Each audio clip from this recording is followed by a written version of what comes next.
So today we're going to go over how to make a Google form. So the very first thing you need to do is you need to go to your Google Drive. You need to click New, More, and click on Google Forms. When you do that, you'll get to this page. It's just a blank Google form, and they have one question already open for you. So the first thing you want to do is give this form a title. So let's just say we are doing a form for homework. I'm just going to name it Chapter 1 Homework. Okay, and then if you want, you can add a description. You might want to just say complete problems 1 through 10. Just some instructions. And when you click the untitled form, it will put whatever you put right here, there. So that way it's titled for you and you can easily find it. So to make a Google form, if you want, you can type in your first question. You can add an image for your first question. So if you have access maybe to an online textbook that you use for your district or your school, you can screenshot and upload it onto a Google form. And you can add answer choices if you want multiple choice. You could do short answer, which would be them just typing it in. You could do paragraph if you want a drop down box. You can have them even upload a file. So if maybe they have like a paper copy or something, you can give them the option to upload the file. We also have a linear scale. So you could say from 1 to 5, like how do you feel about something? Multiple grid choices. Honestly, I never used these, so I don't exactly know what they are. But you can also have them put in the time and date.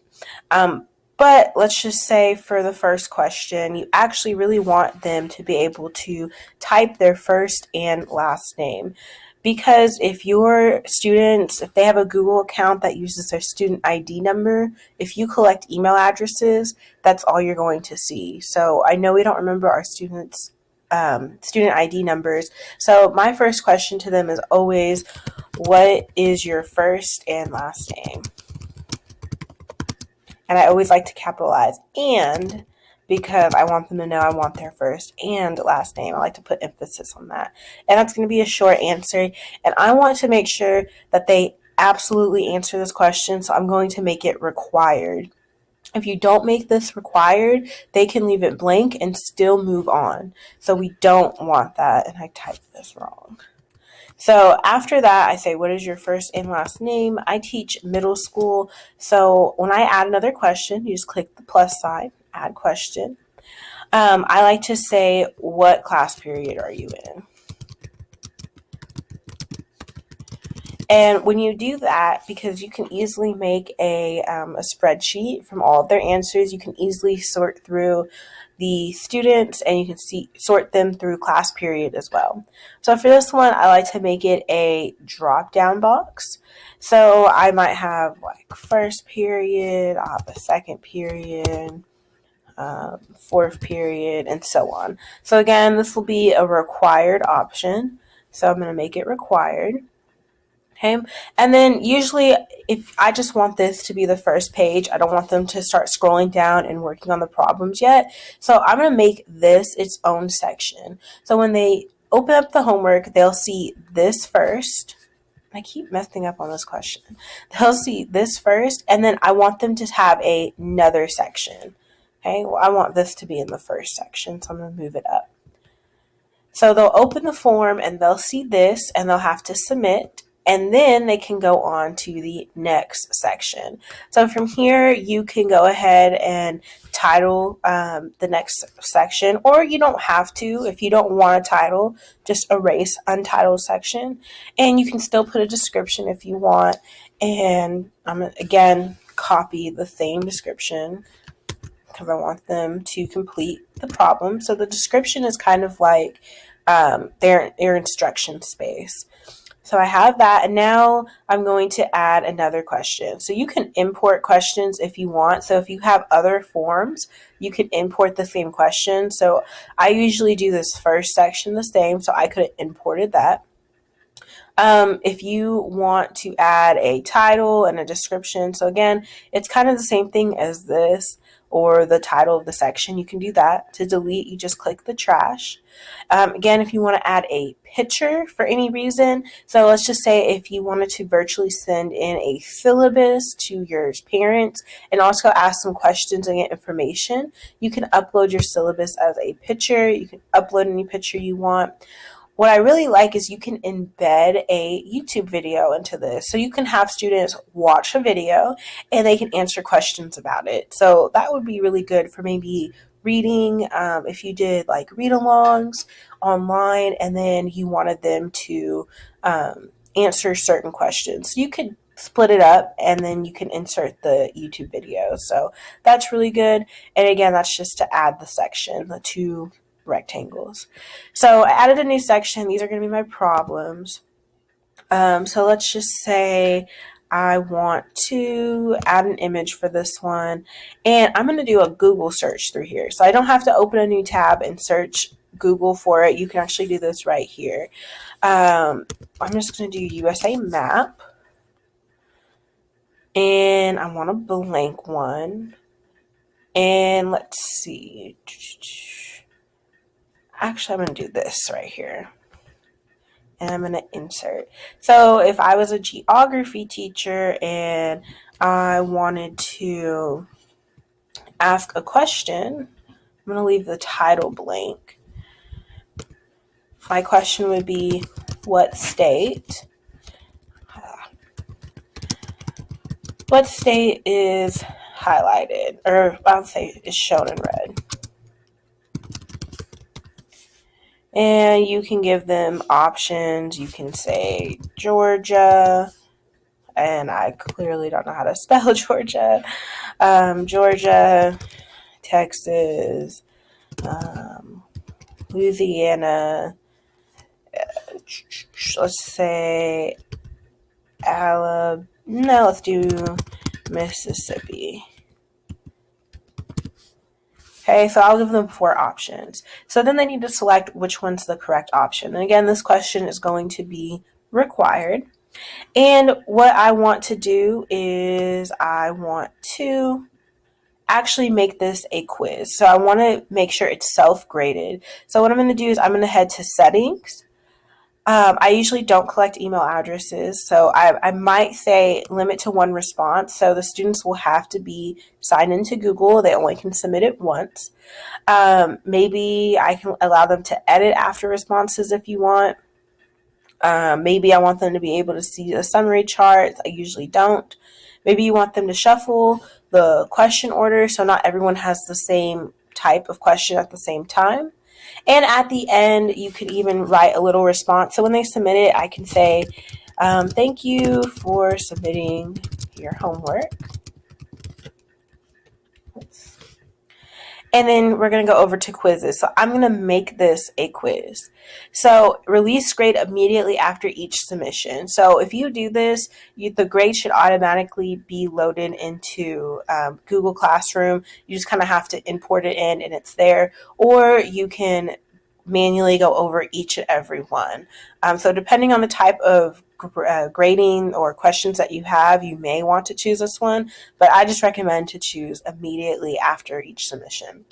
But again, your respondents can see the missed question, the correct answers. So maybe I don't want them to see the correct answers because I don't want them to share with their friends, but they can see the point values, but they can definitely see what they miss. So I'm going to save it just like that. And now I can click answer key.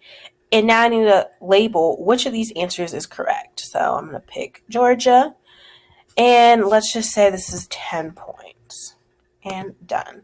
So now when the students pick Georgia, it will give them 10 points. And right now, since we only have 1 question, they can only get a total of 10 points. So then I'm going to add a new question underneath that.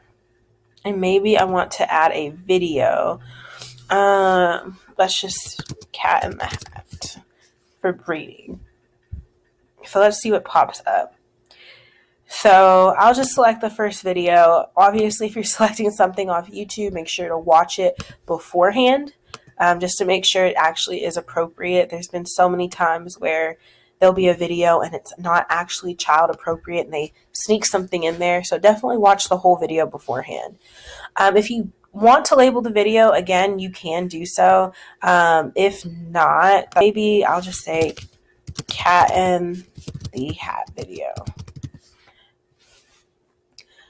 And you could say, what is the plot?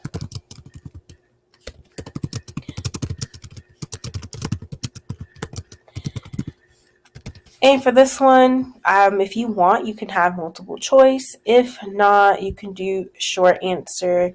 And you can type in exactly what you want or different variations of it. So if I type in an answer, I can type in another answer that's correct or a different one, and all of them will be correct, and you can mark them the rest as incorrect.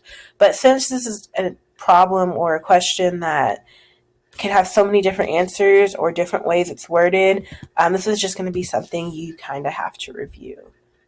Okay, so moving on, one thing I want to show you for questions as well is answer feedback. So what you can do is if they get an incorrect answer, you could say, try again, or hey, think about this. And if they get a correct answer, you can say, good job. And I can't spell it again, but you can say good job. But you can also insert links to web pages or for certain things that might help them. Or you can insert a video. So if they get it wrong, they can maybe see the rationale of why they got it wrong, or a video explaining to them the correct answer. So I actually really like that you can give feedback. So that's another great tool you can use with Google Classroom. So for incorrect answers, I'm just going to type in a video. I'm going to say maps. Let's see what pops up for us. And it's songs. I'm just going to add something random just so we can see how it works.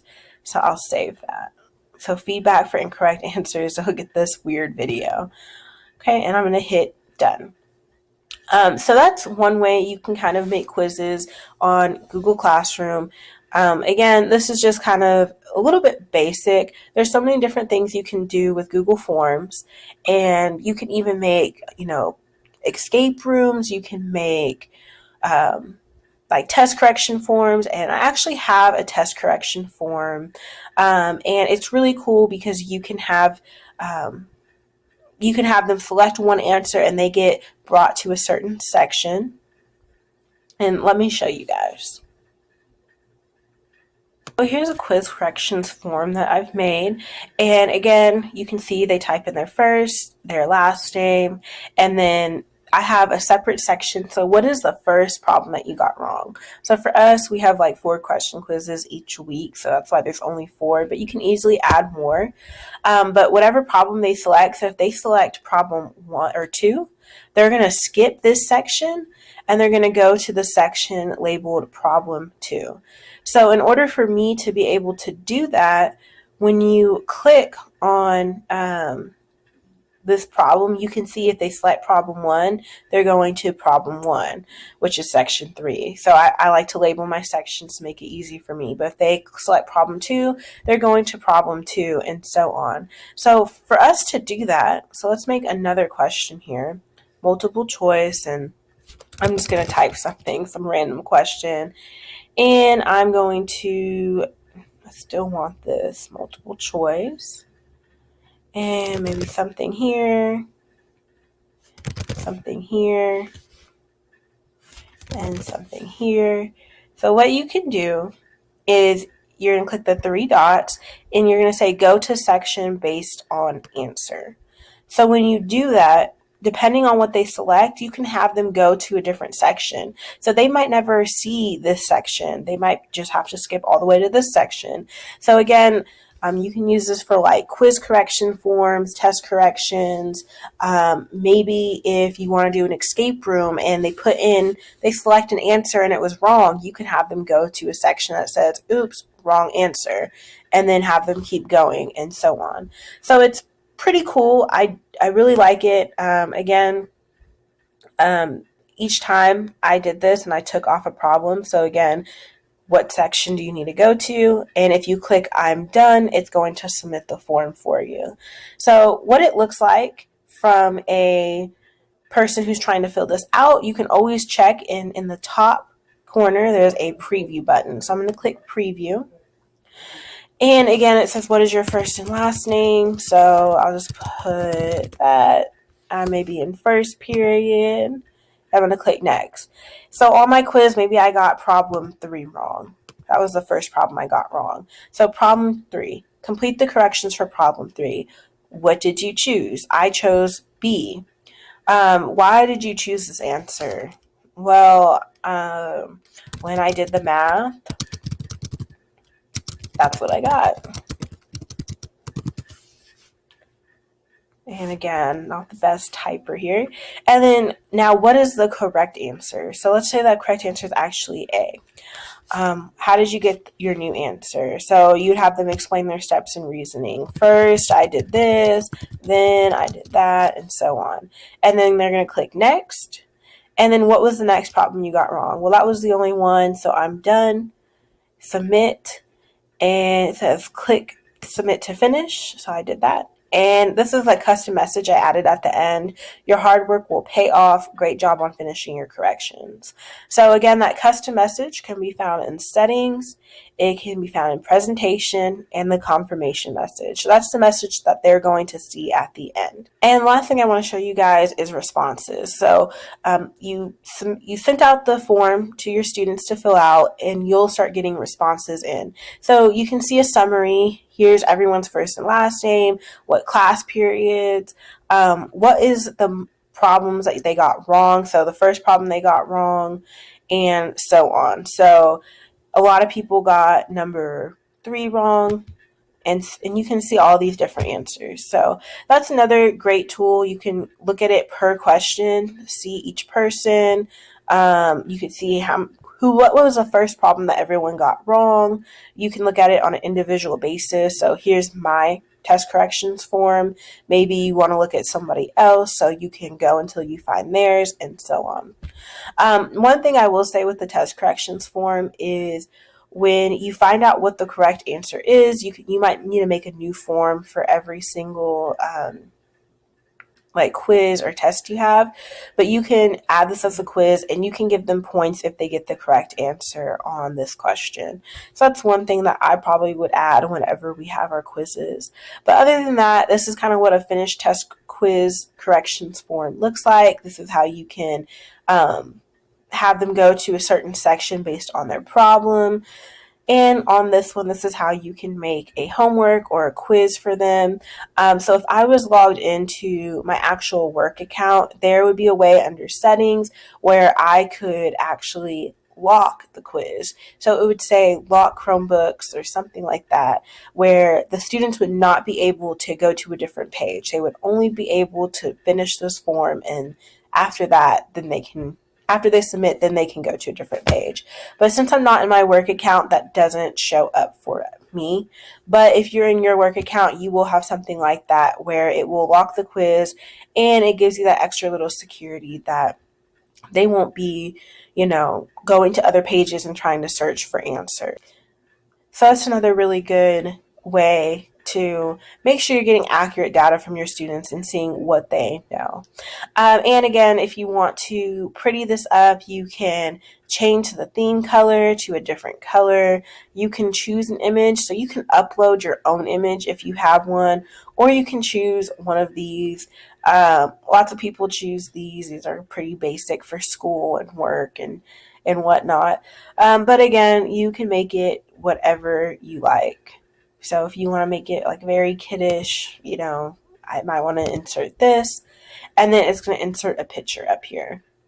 And it's going to give you theme colors based on this picture. So if you add in your own picture, it will take the colors from the picture you upload and give you colors to match. So it's going to look good no matter what you do. So again, if we want to preview this one and see what this looks like, what is your first and last name, and what is your class period?